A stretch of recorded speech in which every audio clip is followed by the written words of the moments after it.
अस्सलाम वालेकुम। हम कैम्ब्रिज ओ लेवल अकाउंटिंग की कंप्लीट वीडियो सीरीज़ के सिलसिले में एक और चैप्टर लेकर आए हैं और आज हम मैन्युफैक्चरिंग अकाउंट्स की बात करेंगे।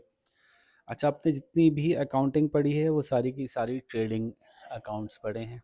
ट्रेडिंग अकाउंट्स में बिज़नेस होता है कि एक कुछ ख़रीदा और उसको आगे बेच दिया, उसको प्रोसेस नहीं किया। तो जब ख़रीद के आगे बेचा तो फिर जो कॉस्ट ऑफ गुड्स सोल्ड निकलती है उसमें आप क्या करते हैं कि परचेजेस लेते हैं। इसको मैं ऐड कर लेता हूँ यहाँ पर जी। आप परचेजेस लेते हैं और उसके अंदर कोई ट्रांसपोर्ट वगैरह की कॉस्ट लगी होती है, कैरेजिन और कुछ इस तरह की चीज़ें होती हैं, वो ऐड कर लेते हैं। उसमें से परचेज़ रिटर्न माइनस करते हैं, उसमें से जो क्लोजिंग इन्वेंट्री है वो माइनस कर देते हैं, ओपनिंग इन्वेंट्री ऐड कर देते हैं। इस तरह ये काम करते हैं, लेकिन वो जो सामान ख़रीदा है बस उसी की कॉस्ट निकालते हैं, तो कॉस्ट ऑफ गुड्स सोल्ड होती है। लेकिन मैन्युफैक्चरिंग में ऐसा नहीं है। मैन्युफैक्चरिंग में जब आप सामान ख़रीदते हैं उसके बाद एक प्रोसेस है जो उसको करते हैं। तो इस प्रोसेस को इन्होंने दो हिस्सों में डिवाइड किया है। कितने हिस्सों में डिवाइड किया है? दो हिस्सों में किया है। एक हिस्सा कहलाता है डायरेक्ट कॉस्ट और एक कहलाता है इनडायरेक्ट कॉस्ट ऑफ मैन्युफैक्चरिंग, और ये एडमिनिस्ट्रेटिव एक्सपेंस से अलग बात है। एक कॉस्ट होती है डायरेक्ट कॉस्ट, एक होती है इनडायरेक्ट कॉस्ट, और जैसे मैं बता रहा हूँ कि ये आपके एडमिनिस्ट्रेटिव एक्सपेंस अलग होती है। अब डायरेक्ट चीज़ें क्या क्या होती हैं? डायरेक्ट में एक होता है डायरेक्ट मटेरियल। डायरेक्ट मटेरियल का क्या मतलब होता है? पेज 291 खोल लें। डायरेक्ट मटेरियल जो वो मटेरियल जो उस गुड को बनाने के लिए चाहिए होगा। बिल्कुल, रॉ मटेरियल जो गुड बनाने के लिए चाहिए। और इनडायरेक्ट वो होगा जैसे इलेक्ट्रिसिटी, पानी और ऑयल, फ्यूल चैप्टर पढ़ लिया वगैरह। आपने ये वाला? नहीं पढ़ा? अच्छा, गुड, शाबाश। डायरेक्ट मटेरियल, तो डायरेक्ट मटेरियल में जैसे उन्होंने कहा बेकर के लिए जो है फ्लावर डायरेक्ट मटेरियल होगा, कार मेकर के लिए स्टील होगा, ये मटेरियल है। फिर होता है direct labour.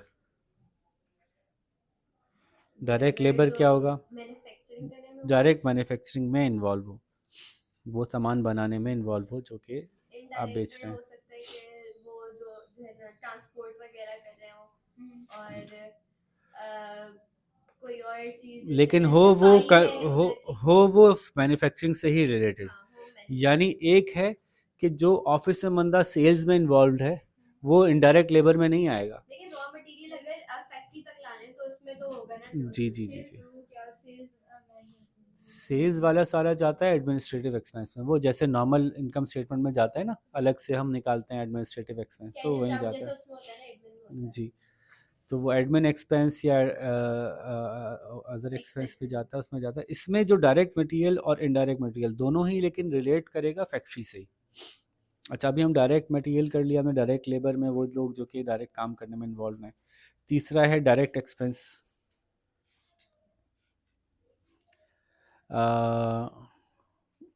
For example manufacturer को एक रॉयल्टी पे करनी थी, मैन्युफैक्चरर को एक टूल्स हायर करने पड़े, मैन्युफैक्चरर को बनाने के लिए कोई मशीनें हायर करनी पड़ी, डायरेक्ट होगा। फिर तीसरा चौथा जो एक्सपेंस इसमें आता है वो आता है फैक्ट्री ओवरहेड।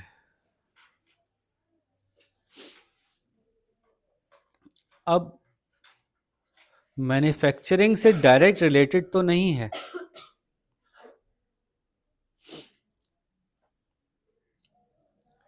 लेकिन फैक्ट्री का एक्सपेंस है। जैसे कि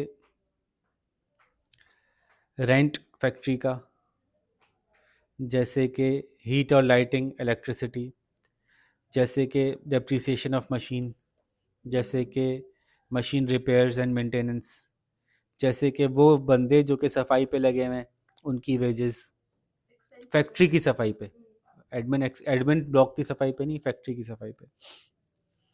तो ये फैक्ट्री ओवरहेड कहलाते हैं। इसको जो मैं कह रहा था ना इनडायरेक्ट कॉस्ट, जो इनडायरेक्ट कॉस्ट को हम यहाँ पे फैक्ट्री ओवरहेड कह रहे हैं। डायरेक्ट कॉस्ट है direct material, direct labour, direct expense, और इनडायरेक्ट कॉस्ट है फैक्ट्री ओवरहेड।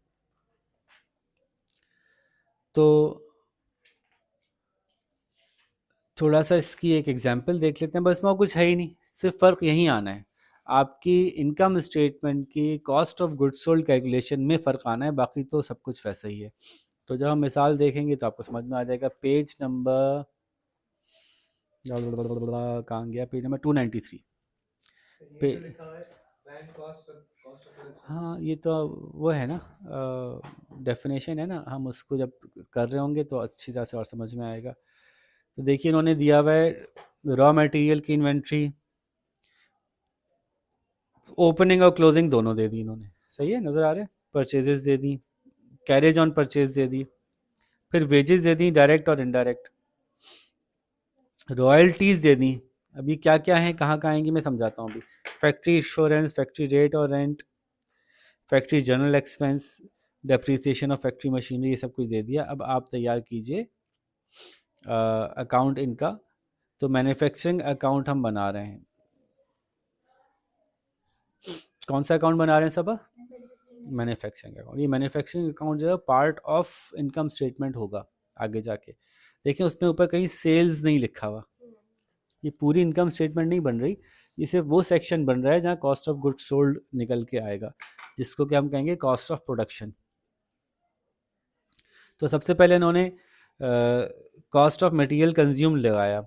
तो कॉस्ट ऑफ मटेरियल कंज्यूम्ड के हेड में इन्होंने सबसे पहले जो चीज़ ली वो ली ओपनिंग इन्वेंट्री। लेनी भी चाहिए थी, पहले से सामान क्या मौजूद है, 14,900 ओपनिंग इन्वेंट्री ले ली, और ऊपर मैं टिक लगाता जाता हूँ कि ये ले लिया, 14,900 ले लिया। फिर इन्होंने जो है वो परचेज ऑफ रॉ मटेरियल ले लिया, 1,81,200 परचेज ऑफ रॉ मटेरियल ले लिया। फिर इन्होंने जो है वो कैरेज ऑन परचेजेस ले लिया, कैरेज ऑन परचेज लगा दिया हमने। आप देखने पर इन्होंने क्लोजिंग इन्वेंट्री छोड़ दिया, छोड़ना चाहिए था, लाजमन छोड़ना चाहिए था, क्लोजिंग इन्वेंट्री माइनस करेंगे आगे जाके, ठीक है। फिर क्या किया इन्होंने जी, फिर रॉ, क्योंकि अभी रॉ मटेरियल का हिसाब चल रहा है, अब closing inventory of raw material इसमें से माइनस कर दिया, क्लोजिंग इन्वेंट्री भी ले लिया अब हमने। उसके बाद क्या किया, जो निकल के आया उसमें ऐड किया डायरेक्ट वेजेस और डायरेक्ट एक्सपेंसेस, और डायरेक्ट वेजेस हैं 1,66,100, वो डायरेक्ट वेजेस ले ली। फिर इन्होंने जो है वो डायरेक्ट एक्सपेंसेस अदर जो हैं वो ले लिए। तो डायरेक्ट एक्सपेंसेस अदर में क्या लिए इन्होंने, रॉयल्टीज़। रॉयल्टी क्यों लिया है, रॉयल्टी का मतलब होता है वो पैसे जो हम किसी को उसका प्रोसेस इस्तेमाल करने के लिए देते हैं। मिसाल के तौर पे मैं एक जी, मिसाल के तौर पे किसी ने एक दवा ईजाद की, और उस दवा ईजाद करने के बाद अब हम वो दवा मैन्युफैक्चर कर रहे हैं, तो उसने कहा अगर आप ये दवा मैन्युफैक्चर करेंगे तो मुझे पर ईयर इतने पैसे देंगे, या पर मंथ देंगे, या पर पीस इतने पैसे देंगे, वो रॉयल्टी कहलाती है। किसी का लाइसेंस यूज़ कर रहे हैं आप, तो उसको रॉयल्टी कहते हैं। ये लाइस हाँ हाँ, हम तो रॉयल्टी फ्री पिक्चर्स ले रहे होते हैं। तो ये रॉयल्टी जो होती है, अगर तो रॉयल्टी आप दे रहे हैं, सेल्स वाले बैठ के उन्होंने एक सॉफ्टवेयर ख़रीदा सेल्स फोर्स का, और उसके थ्रू अपनी कंपनी मैनेज कर रहे हैं, तो ये फैक्ट्री के डायरेक्ट एक्सपेंस में नहीं आएगी, तो सेल्स वाले का खर्चा है ना। फैक्ट्री चलाते वक्त हमें मशीन ऑपरेट करने के लिए ही कुछ खर्चा करना है, कि उनको पैसे पे करने हैं, तो ये डायरेक्ट एक्सपेंस में आएगा। तो हमने रॉयल्टीज़ ले ली। अब जो हमारे पास आई वो कहलाती है प्राइम कॉस्ट। क्या कहलाती है, तो प्राइम कॉस्ट क्या होती है, रॉ मटेरियल, रॉ मटेरियल के साथ कैरेज इनवर्ड, उसमें से क्लोजिंग इन्वेंट्री माइनस की, फिर direct labour direct expense add किया, तो ये कहलाती है prime cost. Direct material, direct labour, direct expense, direct direct चीज़ें ऐड कर लें, प्राइम कॉस्ट। असल में तो ये कीमत लगी हमारी। उसके बाद अगर ओवरहेड्स भी उसमें निकाल लगा लें तो कॉस्ट ऑफ प्रोडक्शन बन जाती है। बस prime cost is direct labour, direct material, direct expense, और फैक्ट्री ओवरहेड लगा लें तो कॉस्ट ऑफ प्रोडक्शन बन जाती है। फैक्ट्री ओवरहेड में क्या क्या लगाया इन्होंने, इनडायरेक्ट वेजेस लगा ली, ये है शायद, और इंश्योरेंस लगा लिया। किस चीज़ का इंश्योरेंस था ये किस चीज़ का इंश्योरेंस था, फैक्ट्री इंश्योरेंस। अगर ये कोई वो उस कार का इंश्योरेंस होता जो कि सेल्स का मैनेजर यूज़ कर रहा था, तो फिर यहाँ नहीं आता। तो ये हमने लिखा हुआ इन्होंने खासतौर पे फैक्ट्री इंश्योरेंस, इसलिए हमने फैक्ट्री इंश्योरेंस लगाया। फिर इन्होंने जो है वो रेंट और रेट्स लगाए और जनरल एक्सपेंस लगाए। तो देखिए फैक्ट्री रेंट और रेट्स, फैक्ट्री जनरल एक्सपेंस लिखा हुआ है, ये नॉर्मल जनरल एक्सपेंस नहीं है, तो इसलिए ये फैक्ट्री ओवरहेड में आ गए। तो ये सारी चीज़ें भी लगा ली हमने। डेप्रिसिएशन ऑफ मशीनरी भी लगा ली, तो सारी कॉस्ट निकाली, उसमें से माइनस की, तो जो अमाउंट बची वो क्या बची, कॉस्ट ऑफ प्रोडक्शन। क्या कोई चीज़ मुश्किल थी इसमें? कोई भी मुश्किल नहीं थी, बेसिक सी इंफॉर्मेशन थी सारी। ठीक है, आगे चलते हैं। जब ट्रेडिंग बिजनेस परचेजेस करता है और आगे सेल करता है, तो वो माचिस का डब्बा लेता है, माचिस का डब्बा बेच देता है। उसमें उसके इन्वेंट्री में कोई मुख्तलिफ स्टेप की चीज़ें नहीं होती। ये बात समझ में आ रही है कि ट्रेडर की इन्वेंट्री एक ही जैसी होती है, लेकिन मैन्युफैक्चरर की इन्वेंट्री मल्टीपल स्टेप्स की हो सकती है। एक इन्वेंट्री होगी मैन्युफैक्चरर की, माचिस के डब्बे के मैन्युफैक्चरर की, माचिस की तीलियां लकड़ी वाली। एक इन्वेंट्री होगी सल्फर की, केमिकल्स कह लें। एक इन्वेंट्री होगी गत्ते के डब्बों की, क्योंकि वो पैक भी करेगा भी उसको। फिर एक इन्वेंट्री होगी फिनिश्ड प्रोडक्ट्स की, ये तैयार माल पड़ा है हमारे पास। इन्वेंट्री समझते हैं ना, जो पड़ा हुआ है, बचा हुआ है, बिका नहीं अभी। एक और भी इन्वेंट्री होगी। तो ये वाली जो 3 इन्वेंट्रीज थी, पहले वाली लकड़ियां, सल्फर, गत्ते के डब्बे, ये सब कहलाती हैं रॉ मटेरियल। एक इन्वेंट्री हो गई फिनिश गुड्स की। फिनिश गुड्स की इन्वेंट्री तो और आगे जाके माइनस होगी ना, कॉस्ट ऑफ गुड्स सोल्ड के बिल्कुल एंड की तरफ जाके माइनस होगी। बात समझ में आ रही है? आपके जहन में खाका बन रहा है, वो एक चौकोर डब्बा बन रहा है इनकम स्टेटमेंट का, कि sales minus cost of goods sold. Cost of goods sold में पहले एक सेक्शन बन रहा है cost of good product produced या मैन्युफैक्चर्ड। तो कॉस्ट ऑफ गुड मैन्युफैक्चर्ड में फिनिश गुड्स की इन्वेंट्री जो है वो माइनस नहीं होगी। फिनिश गुड्स की इन्वेंट्री बहुत नीचे जाके माइनस होगी, जब आप कॉस्ट ऑफ गुड्स प्रोड्यूस्ड को से ग्रॉस प्रॉफिट निकालने वाले होंगे, उस वक्त जाके आप ये चीज़ें माइनस करेंगे। तो पहले, लेकिन अभी जो हम तस्करा कर रहे हैं, एक इन्वेंट्री जो माइनस होनी चाहिए वो रॉ मटेरियल की इन्वेंट्री माइनस होनी चाहिए, ताकि सही, इसलिए कि आप ट्रेडर का कर रहे होते हैं काम। अब हम बात कर रहे हैं मैन्युफैक्चरर की। तो मैन्युफैक्चरर में आपको वो कम से कम 2 इन्वेंट्रीज दे सकता है। वो कौन सी है? एक इन्वेंट्री है रॉ मटेरियल की, एक और इन्वेंट्री भी होती है, वो होती है आधा काम हुआ हुआ है, आधा नहीं हुआ हुआ। इसको कहते हैं वर्क इन प्रोग्रेस, WIP। क्या कहते हैं? Work in progress. Work in progress का मतलब, वर्क इन प्रोग्रेस अलग से इसलिए लिया जाता है कि जब आप कॉस्ट निकालते हैं रॉ मटेरियल की, तो रॉ मटेरियल की कॉस्ट वही होती है जो उसको परचेज करने की कॉस्ट होती है, प्लस ट्रांसपोर्ट इन उसमें ऐड कर देते हैं, है ना। लेकिन जब वर्क इन प्रोग्रेस की कॉस्ट निकालते हैं, फॉर एग्जांपल आपने तीलियां ले ली, उस पर मसाला लगा दिया, तो क्या तीली प्लस मसाला उसकी कॉस्ट होगी? नहीं, प्रोसेस भी तो किया, लेबर भी तो लग गया अब उसके ऊपर। हाँ, डब्बों में पैक नहीं हुई, अभी फिनिश गुड नहीं बना, लेकिन इस आधे प्रोसेस तक पहुंचाते पहुंचाते भी कुछ एडिशनल कॉस्ट भी तो खर्च हो गई। और साल में आएगी तो उस कॉस्ट को उसमें इनबिल्ड करना पड़ेगा, तो वो अलग कॉस्ट निकलेगी, खाली तीली और मसाले को ऐड करने से नहीं बनेगी वो। तो इसलिए जो जो इन्वेंट्री के मुख्तलिफ स्टेजेस होते हैं मैन्युफैक्चरिंग बिजनेस के अंदर, ये लोग क्या करते हैं, अब आपको तो बहुत बेसिक सा बताया जा रहा है। इन्वेंट्री को के स्टेजेस डिसाइड करते हैं, work in progress 1, work in progress 2, work in progress 3, work in progress 4। 4 stage of production है। तो इसलिए पहले तो कोशिश ये की जाती है कि सबको पता होता है ईयर एंड कब हो रहा है, तो ईयर एंड के साथ साथ अपनी इन्वेंट्रीज को ना एडजस्ट किया जाता है, मैनेज किया जाता है कि यार ये खत्म कर लो इससे पहले पहले, ताकि ये कैलकुलेशन अकाउंटिंग में बहुत मुश्किल आ जाएगी अगर 15 किस्म की वर्क इन प्रोग्रेस आपने बीच में छोड़ दिए। और जहाँ पे उनको पता है कि ये पॉसिबल नहीं है कि हम हर काम वक्त पे ख़त्म कर लेंगे, हमेशा कुछ ना कुछ वर्क इन प्रोग्रेस मुख्तलिफ स्टेप्स का रहेगा ही, तो वो क्या करते हैं, हर स्टेप की वर्क इन प्रोग्रेस की कॉस्ट कैलकुलेट की हुई होती है उन्होंने। अगर लेवल 1 पे जाके कोई चीज़ रुकेगी तो इसकी कॉस्ट ये आ रही होगी, लेवल 2 की कोई चीज़ रुकेगी तो उसकी कॉस्ट ये आ रही होगी, लेवल 3 की रुकेगी तो ये आ रही होगी। तो उन्होंने इस तरह से कॉस्ट कैलकुलेट की हुई होती है।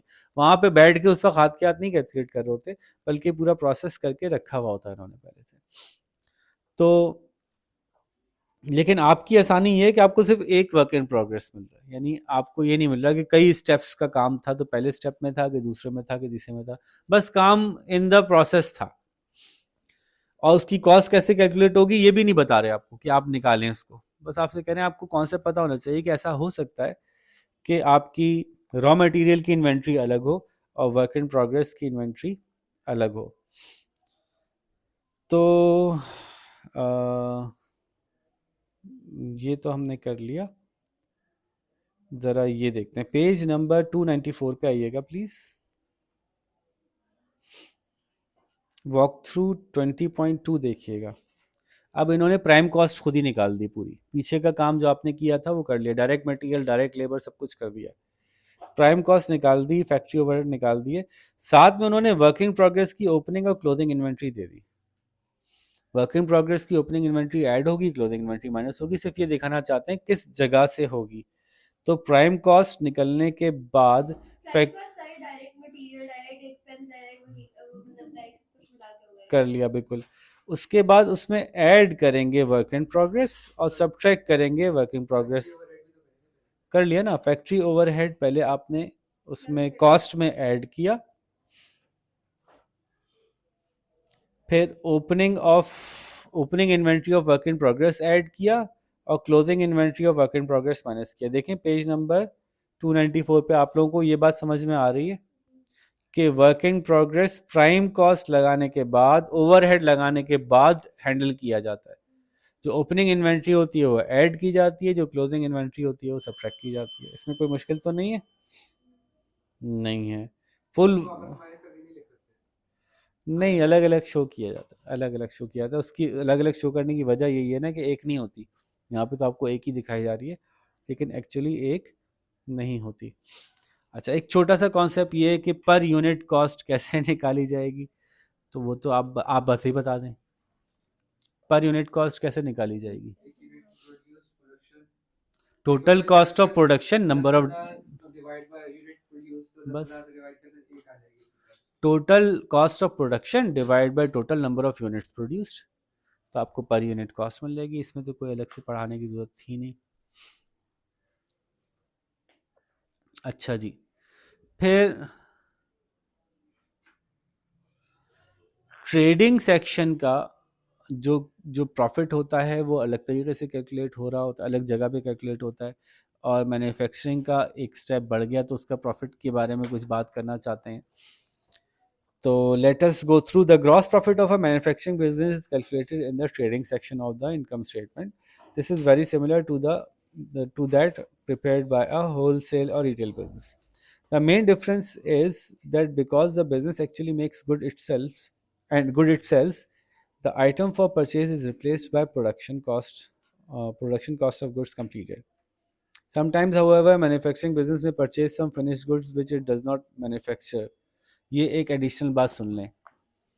आपका मैन्युफैक्चरिंग बिजनेस है उरूज बाजी, आपने कॉस्ट ऑफ गुड प्रोड्यूस लगा लिया, मैंने उसमें आपने वर्किंग प्रोग्रेस माइनस कर दिया, ऐड कर दिया, सब कुछ हो गया, आखिर में कॉस्ट ऑफ गुड प्रोड्यूस्ड आ गई। एक और काम करते हैं कभी कभी मैन्युफैक्चरिंग वाले, बने बनाए गुड्स भी खरीद लेते हैं, और नीचे जाके होंगे। क्यों करते होंगे वो ऐसा? बने बनाए गुड्स क्यों खरीदते होंगे? लॉजिकल बात है, बिल्कुल नॉर्मल सी बात है। आपका ऑर्डर था 20,000 यूनिट का, आप नहीं बना सके, आप 18,000 बना सके, आज डिलीवरी देनी है, कल डिलीवरी देनी है, तो आप 2,000 यूनिट मार्केट से उठा लेते हैं। या बाद औक़ात कॉस्ट ऑफ प्रोडक्शन किसी की आपसे बहुत कम आ रही होती है, कुछ ऐसा उसकी परचेजेज आपने देख ली। अच्छा, ये बिजनेसेस जो मैन्युफैक्चरिंग होता है ना, सब आपस में बहुत क्लोजली रिलेटेड होते हैं।